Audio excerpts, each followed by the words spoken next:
अस्सलाम वालेकुम viewers, welcome to my channel. आज हमारे किचन में बन रहे हैं बहुत ही यमी और झटपट तैयार होने वाले चिकन कबाब्स, और वो भी सिर्फ 10 मिनट में। तमाम टिप्स एंड ट्रिक्स के साथ अफ्तार में इस्तेमाल करें या सहरी में। इसके अलावा आप इनको चाय के साथ भी स्नैक्स के तौर पे यूज़ कर सकते हैं। तो आइए तमाम टिप्स एंड ट्रिक्स के साथ स्टार्ट करते हैं।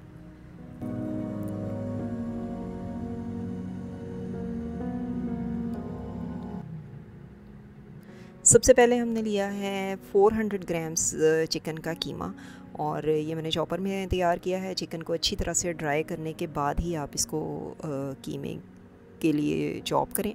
और यहाँ पे 10 से 12 अदद ग्रीन चिलीज़ हैं और 2 बड़े साइज़ की अनियंस हैं जिनको मैंने चॉप कर लिया है।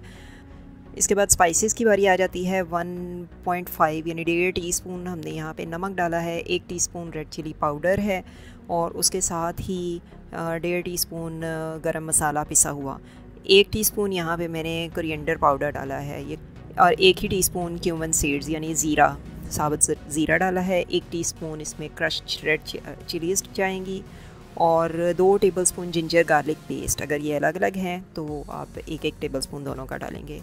और उसके अलावा यहाँ पे ब्रेड क्रम्स हैं। ये 3 स्लाइसेस के क्रम्स मैंने तैयार किए थे चॉपर में, तो अभी उसमें से थोड़ा सा डाला है मैंने। तो जितना हमें ज़रूरत होगा वो हम अपनी ज़रूरत के मुताबिक इसको डाल लेंगे। फिर आ हैंडफुल ऑफ ग्रीन कोरिएंडर और यानी हरा धनिया डाल के तो हम इसको अच्छी तरह से मिक्स कर लेंगे।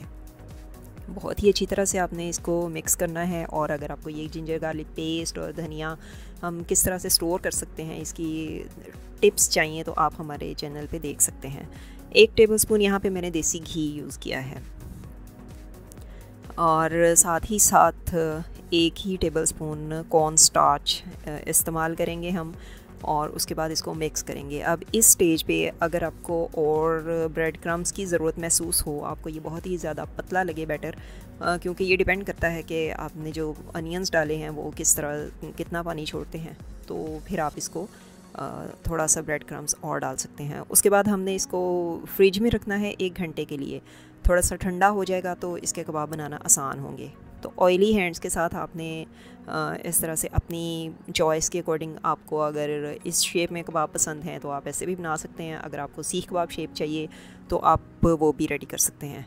लेकिन मुझे जो आसानी है वो इस शेप में है कि इनको हम कम ऑयल में फ्राई कर सकते हैं। तो बीइंग ऑयल कॉन्शियस मैं इसमें इनको सीख कबाब की बजाय इस तरह टिक्की की फॉर्म में कबाब बनाना पसंद करती हूँ। अब आप इनको फ्रीज़ भी कर सकते हैं पॉलीथीन लेयर्स के अंदर, जैसे कि आपने मेरी बहुत सारी वीडियोस में देखा होगा कि आप इस तरह से शॉपिंग बैग्स रखें और डबल लेयर के दरमियान में हमेशा जब भी आप किसी चीज़ को फ्रीज़ करें तो पॉलीथीन की डबल लेयर रखें। और इसके बाद सारे कबाब हम फ्रीज़र में रख सकते हैं, और जब भी आपको ज़रूरत हो तो आप इनको डीफ्रॉस्ट किए बगैर डायरेक्टली कुक कर सकते हैं।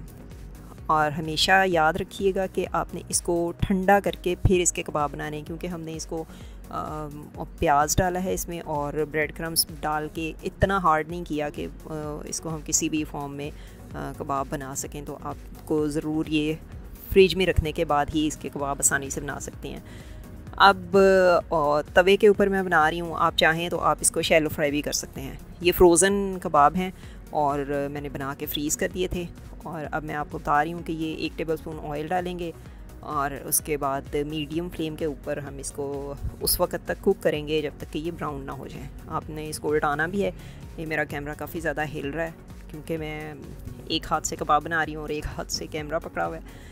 तो अब आपने इनको, अगर आपको ये तवे पे बनाना थोड़ा सा मुश्किल लगता है तो आप इनको नॉन स्टिक पैन में शैलो फ्राई भी कर सकते हैं। तो ज़रूर ट्राई कीजिएगा इन कबाब्स को, और बच्चों को बहुत पसंद आते हैं। हमारे चैनल को देखते रहिए और नई नई रेसिपीज़ के लिए हमारे साथ बंधे रहिए। चैनल को सब्सक्राइब करें। फ़ाइनल लुक इसकी जो है माउथ वाटरिंग है। फिर मिलेंगे किसी नई रेसिपी के साथ। अल्लाह हाफ़िज़।